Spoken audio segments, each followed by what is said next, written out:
Oggi 11 agosto Venezia è finita sotto i 50.000 abitanti e questo significa che la città non è più una città ma diventa un paese, una cittadina, perché una città con meno di 50.000 abitanti non si può definire una città.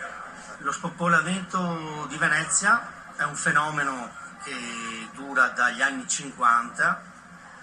All'inizio era un fenomeno legato alla ricerca della modernità da parte degli abitanti, poi è arrivata l'acqua alta del 66 che ha dato un po' una spinta all'esodo e poi negli ultimi decenni il colpo di grazia con il turismo di massa che ha spinto ulteriormente questa discesa inesorabile.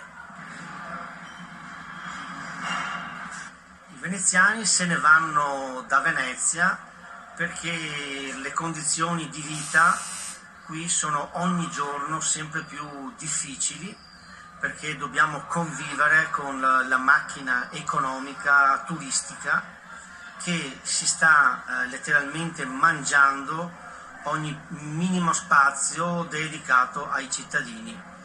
E qui si parla di case ma anche di servizi, e case e servizi sono strettamente collegati e sono un gatto che si morde la coda, cioè meno servizi, meno case, meno servizi. Il veneziano medio si stufa di questa situazione e va alla ricerca di condizioni di vita più tranquille e più vivibili in terraferma, magari conservando anche il lavoro a Venezia facendo il pendolare. La monocultura turistica non dà assolutamente spazio ad altri tipi di mestieri. E qui a Venezia per lavorare devi essere strettamente collegato al turismo, e quindi chi ha deciso di intraprendere una professione che esula dalla carriera in ambito turistico non trova spazio. Se non posso fare un mestiere che io ho scelto di fare, me ne vado da un'altra parte.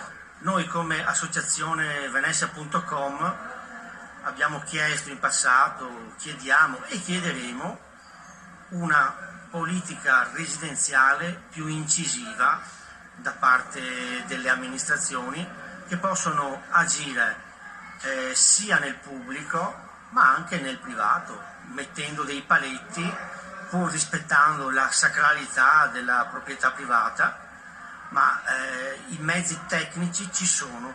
Purtroppo è una svolta che deve essere epocale, un progetto a medio-lungo termine che nessuno ha voluto e nessuno vuole intraprendere.